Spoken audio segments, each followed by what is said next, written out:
சுந்தராபுரத்திலிருந்து போத்தனூர் செல்லும் சாரதா மில் சாலையில் பாதாள சாக்கடை பணிக்கு தோண்டப்பட்ட சாலைகளை விரைந்து சீரமைக்க வேண்டும் என பொதுமக்கள் கோரிக்கை விடுத்துள்ளனர்.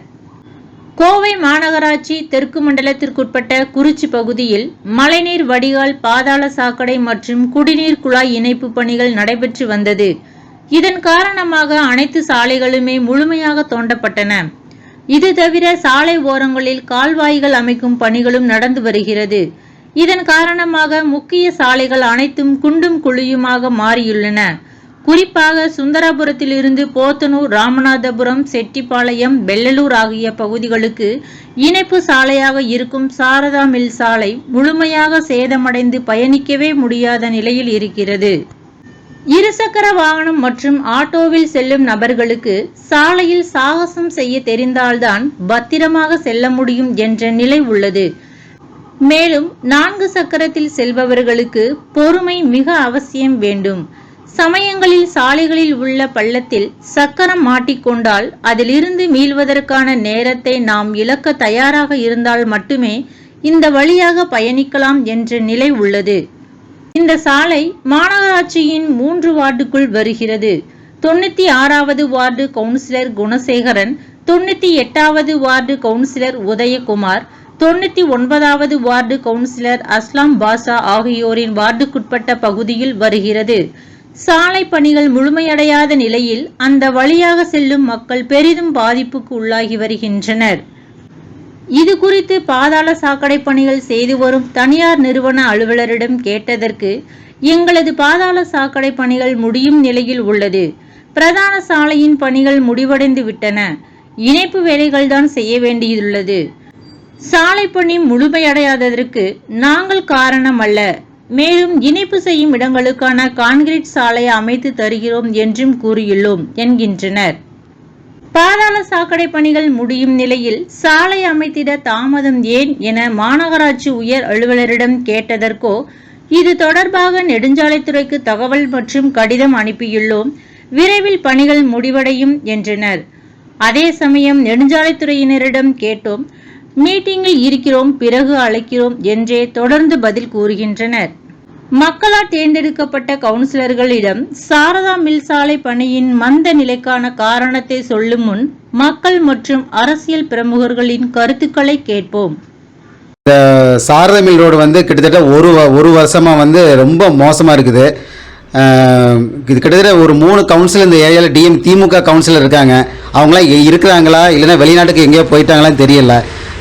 கவனிக்க மாட்டாங்க. ஏகப்பட்ட ஆக்சிடெண்ட்டு. மழை பெஞ்சால் அந்த குழியில் ஃபுல்லாக தண்ணி ஃபுல்லாக நிரம்பிடுது. அது ரோடாக குழியானே தெரிய மாட்டேங்குது. ஏகப்பட்ட ஆக்சிடெண்ட்டு. 2 வீலரில் போகிறதுனால என்ன ஆகுதுன்னா, 2 வீலர் வந்து கீழே மக்களும் விழுறாங்க. வண்டியும் நெம்ப உடஞ்சி பழுதாகிடுது. ஆக்சிடெண்ட் அதிகமாகுது. ஒவ்வொரு கீழே அந்த குழியில் இறங்கினோடனே ஆப்போசிட்காக வர்றாங்க, 2 பேரும் மோதிக்கிறாங்க. இந்த கடைகள்லாம் சுத்தமாக மூடி வச்சுருக்காங்க. ரொம்ப அந்த தூசி மண்ணுகள் பரவதுனால சுகாதார சீர்கேடு வேறு இதில் இருக்குது. அதுபோக கடைகள்லாம் பார்த்தா டெய்லி ஒரு செட்டு மண் வந்து கடைக்குள்ளே இருக்குது, டெய்லி வந்து கொட்டுறாங்க. ஆக முதல்ல எல்லாருக்கும் இந்த தொழில் வந்து ரொம்ப பாதிச்சிருக்குது. கடையை நடத்துக்கே ரொம்ப சிரமமாக இருக்குது. அதனால் அந்த வியாபாரிகள் வந்து ரொம்ப கஷ்டப்படுறாங்க. இது அதிகமாக வந்து பொதுமக்களே, ஸ்கூல் போகிறவங்க எல்லாம் குழந்தைங்க சைக்கிளில் வர்றாங்க. குழந்தைங்களே நிறைய பேர் கீழே விழுந்து கைகாலம் அடிபட்டிருக்காங்க. இதுக்கு வந்து தக்க நடவடிக்கை எடுக்கணும். இது அரசு என்ன பண்ணிகிட்டு இருக்காங்கன்னு இது வரைக்கும் எனக்கு தெரியல. இந்த சாரதா மில் ரோடு பல மக்கள், பரவலாக்கப்பட்ட மக்கள், வியாபாரிகள் எல்லாமே நீங்கள் கேட்குற கேள்வி மாதிரி எங்ககிட்ட இந்த சாலை இப்படி இருக்கே, நீங்களும் ஒரு அரசியல் கட்சியில் இருக்கிறீங்க, அரசியல் பிரமுகராக இருக்கீங்க, ஏன் கண்டுக்க மாட்டீங்கிற கேள்வி எங்ககிட்ட கேட்டாங்க. இது சம்பந்தமாக மாநகராட்சி அதிகாரிகிட்ட கேட்டால் இது ஹைவேஸ் டிபார்ட்மெண்ட்னு அவர் சொல்கிறாரு. நேஷனல் ஹைவேஸ்காரங்கிட்ட சொன்னால் இல்லை, இது எங்களுக்கு கட்டுப்படுத்தாது, நீங்கள் மாநகராட்சி தான் கேட்கணும்னு சொல்கிறாரு. இது ஆயிரக்கணக்கான வாகனங்களும் ஆயிரக்கணக்கான 2 வீலர்களும் இந்த பாதையை பயன்படுத்துகிறார்கள். ஆனால் அடிக்கடி எதுக்காக இந்த ரோட்டை நோண்டுகிறார்கள், எதுக்காக செய்கிறார்கள் என்று கேள்விக்குறியாக இருக்கிறது. பொதுமக்கள் கடுமையான மருத்துவமனைக்கு போகிறவங்க, ரயில் நிலையத்துக்கு போகிறவங்க, அவசரமான வேலைகளுக்கு போகிறவங்க, இவங்கெல்லாம் படாத ரொம்ப சிரமப்படுறாங்க. இந்த அதிகாரிகள், இந்த ஆட்சியாளர்கள் இந்த நிலையை மாற்றுவதற்கு ஏதோ உரிய நடவடிக்கை எடுக்க வேண்டும், எடுப்பார்களா என்கின்ற கேள்வி இந்த நேரத்தில் நான் இங்கே கேள்வியாக வைக்கிறேன். பாருங்க, சங்கம் வீதியிலிருந்து ரயில்வே கல்யாண மண்டபம் வரைக்கும் ரோடு ரொம்ப மோசமாக இருக்குது. நாங்கள்லாம் ஆட்டோ ஓட்டுனது இங்கே நிற்கிறவங்க எல்லாரும் பார்த்தீங்கன்னா அந்த ரோடு ரொம்ப மோசமாக இருக்குது. ஆல்ரெடி ரொம்ப நாளாக வேலை நடந்துகிட்டே இருக்குன்னு சொல்கிறாங்க, ஆனால் வேலை முடியல. அதனால் என்ன ஆகுதுன்னா, முதல்ல அங்கே ரயில்வே ஸ்டேஷன் இருக்குது. இங்கேருந்து ஒரு ஆட்டோவில் ஒரு கஸ்டமர் ஏற்றிட்டு போனோம்னா ரயில்வே ஸ்டேஷன் போகிறதுக்கு மிஞ்சி போனால் எங்களுக்கு 10 நிமிஷம் ஆகும். ஆனால் இப்போ அரை மணி நேரம் ஆகுது. ஏன்னா ஃபஸ்ட்டு செகண்டு தவிர வேறு கீரே மாற்ற முடியாது. அப்புறம் யாராவது வண்டி ஹாஸ்பிட்டலுக்கு யாராவது கூட்டிகிட்டு போனோம்னா அவங்க கொஞ்சம் சிக்காக போனவங்க ஜாஸ்தி சிக்காயிருவாங்க. ஏன்னா அந்தளவுக்கு ப்ராப்ளம். அது மூலமாக நாங்கள் ஆட்டோ ஓட்டுறதுனால எங்களுக்கு வண்டி பாதிப்பாகிறது மட்டும் இல்லை, எங்கள் உடம்பு பாதிப்பாகுது. குண்டில் விழுந்து எங்களோட முதுகு தாண்டே வழியாகுது. நைட்லாம் போய் படுத்தா தூக்கம் வர்றதில்ல. அந்த அளவுக்கு ரோடு மோசமாக இருக்குது. இப்போ நீங்கள் வேலை செஞ்சுட்ருக்கிறேன்னு சொல்கிறீங்க, வேலை செய்கிறேன்னா கொஞ்சம் துரிதமாக வேலையை செஞ்சு முடிக்கிற அளவுக்கு இந்த அரசு என்ன நடவடிக்கை எடுக்கணுமோ அதை எடுக்க சொல்லுங்கள். அதேதாங்க, ஏதோ வேலை முடிஞ்சதுமே உடனுக்குடனே ஏதாவது ஒரு மாற்று ரோட்டை போட்டு கொடுத்தாலும் கூட பரவாயில்ல. ரொம்பவுமே குண்டும் குழியுமாக இருக்குதுங்க. ஒரு கஸ்டமரை வச்சு போக முடியல. வயதானவங்க, கர்ப்பிணி பெண்கள் அவங்களெல்லாம் வச்சு வண்டி ஓட்ட முடியல, ஒன்றும் முடியலைங்க. கொஞ்சம் தயவு செஞ்சு அரசு இதில் தலையிட்டு உடனடியாக அதுக்கு தீர்வு காணணுங்கிறது எங்களோடைய கோரிக்கைங்க. சகோதரர்கள் எல்லாருமே இந்த ஆட்டோ ஓட்டுற சகோதரர்கள் எல்லாம் சொன்னது அது ஒரு பெரிய முக்கியமான நம்ம ஏரியாவுக்குள்ளே பெரிய பிரச்சனையாக இருக்குது. இது கருத்து சொல்கிறது வேறு ஒன்றும் இல்லைங்க. மெயினாக அந்த ரோடை மிக விரைவில் சரி பண்ணி கொடுக்க அரசு சீக்கிரம் முயற்சி எடுக்குமாறு நாங்கள் கேட்குறோங்க. கோவை மாநகராட்சி 96, 98, 99 3 வார்டுக்கு உட்பட்டதுங்க. இந்த சுந்தராபுரத்தில் இருந்து ரயில் கல்யாண மண்டபம் வரைக்கும் அந்த சாரதாமன் ரோடுங்க. 7 மாதமாக அந்த ரோடு குண்டும் குழியுமாக இருக்குது. அந்த வழியில் தான் எல்லா மேயர் போகிறாங்க, கவுன்சிலருங்க போகிறாங்க, உயர் அதிகாரிங்க, மாநகராட்சி அதிகாரிகள்லாம் போகிறாங்க. இது என்னமோ இயற்கையாக நடக்கிற மாதிரி தெரியல. வேணும்னே ஆட்சி கெட்ட பேர் வரணும்னு சொல்லி தான் இந்த ரோடை ஒன்றும் போடாமல் இருக்காங்க.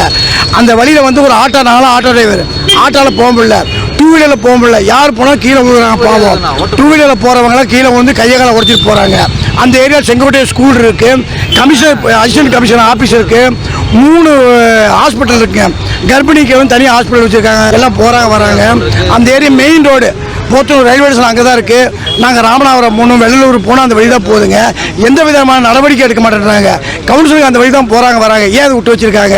இதே மேயர் அந்த வழியில் தான் போகிறாங்க, மாநகராட்சி அதிகாரிங்க போகிறாங்க, போலீஸ் கமிஷனருக்கு அந்த வழியில் போகிறாங்க. இப்படி பண்ணும்போது அந்த ரோடை வந்து உடனே பண்ணணும். இது என்னமோ தளபதி ஒரு ஆள் கஷ்டப்படுறாரு, அவர் கெட்ட பேர் உருவாக்குறது பண்ணுறாங்கன்னு நினைக்கிறேன். இதை உடனே அதிகாரிகள்லாம் சேர்ந்து நடவடிக்கை எடுக்கணும். 7 மாதம் ஆச்சு. அந்த வழியில் போகிற பொதுமக்கள்லாம் திட்டிட்டு போகிறாங்க. மழை டைமில் போகிற 2 வீலர்லாம் கீழே வந்து கையை காலை உடச்சிட்டு இருக்காங்க. இதை இந்த வழியில் பஸ்ஸு போக முடியறதில்ல, அரசாங்க பஸ்ஸும். லாரிங்க போகிறாங்க. இவங்க என்ன பண்ணுறாங்க, குண்டும் குழியுமா போட்டு மண்ணை சரியாக மூடுறது இல்லைங்க. அவனுக்கு இந்திக்காரில் வச்சு தான் இந்த வேலையெல்லாம் செஞ்சுட்டு இருக்கான். சுயேசத்து வந்துட்டுங்க, நம்ம சொல்கிறத கேட்கறதில்ல. அங்கே லாரி சிக்கிறது, இவ்வளோ பிரச்சனை இருக்கும்போது இப்போ இதில் மினி பஸ் வேறு விட்றாங்களாமா. அந்த வழியில் எப்படி மினி பஸ் வரும், எப்படி பொதுமக்கள் ஏறி போவாங்க? எனக்கு என்ன ஒன்றுனா, இந்த அதிகாரிங்க வந்துட்டு ஆட்சி கெட்ட பேர் வரணும்னு சொல்லிட்டு பண்ணுறாங்க. இதை உடனே விசாரித்து உரிய நடவடிக்கை எடுத்து அங்கே ரோடை போட்டு கொடுத்தா பொதுமக்களுக்கு நல்லது. சாரதா மில் சாலையில் ஏற்படும் பாதிப்புகள் பற்றி கவுன்சிலர்களிடத்தில் கேட்டதற்கு 96வது வார்டு கவுன்சிலர் KP குணசேகரன் நம்மிடையே, நாங்கள் நெடுஞ்சாலைத்துறை மற்றும் மாநகராட்சியிலும் விரைந்து பணிகளை முடிக்க சொல்லி வலியுறுத்தி வருகிறோம். சில அலுவலர்கள் வேண்டுமென்றே திமுக அரசின் மீது மக்கள் குறை கூற வேண்டும் என்று பணிகளை தாமதப்படுத்துகிறார்களோ என்றே எண்ண தோன்றுகிறது. இது குறித்து அமைச்சர், மேயர் மற்றும் அரசு அலுவலர்களுடன் பேசி விரைவில் சாலை அமைத்திட வழிவகை செய்கிறேன் என்றார்.